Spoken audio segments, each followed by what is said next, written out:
I'm twofold, and I usually have more than one perspective or answer.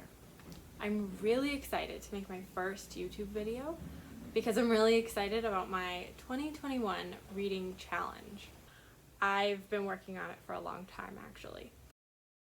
It's pretty weird for me to be making a YouTube video because I've in the past been like combative with people trying to take my picture or show it.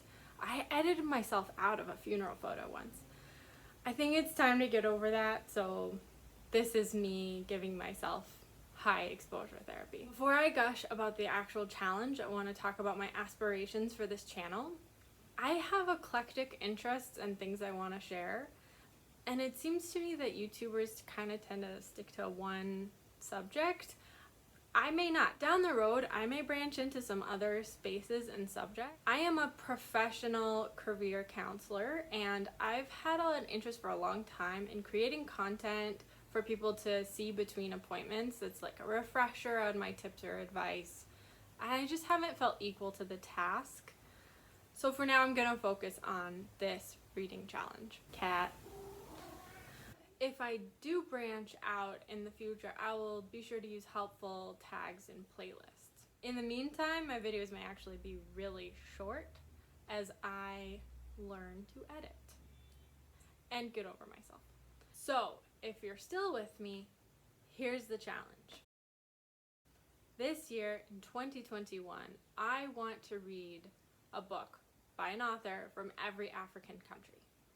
That's 54 authors from 54 countries over who knows yet how much time. I'm really excited. Just a quick update, I wasn't including Western Sahara because it's a territory, but should I include it? And the other African territories, Mayotte, Saint Helena, and Réunion? Please comment. I've been working on this for most of last year.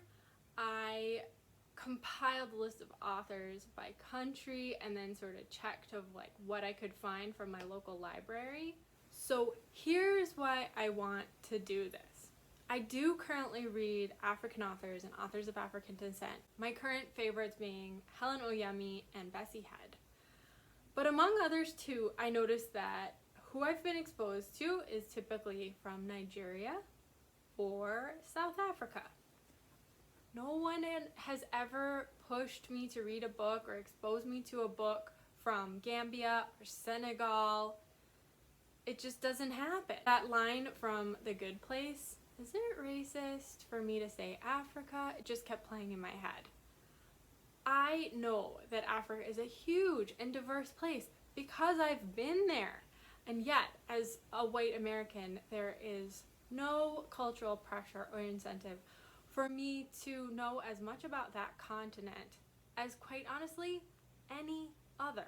Although, as it turns out, there may not be as much opportunity either. I could only find about half my list at my local library. I have yet to talk to a librarian who may have other recommendations or suggestions, or may be able to purchase books for the whole library system, but for now, I'll be working off what I can find and buying as I go along, and we'll see. I'm committed to doing the whole thing, one way or the other. Anyway, it should be a really interesting, personally assigned survey course. Maybe I'll do other continents in the future. I hope it's interesting and inspiring for you too, and if so, please subscribe. And please feel free to send me any suggestions you might have. See ya!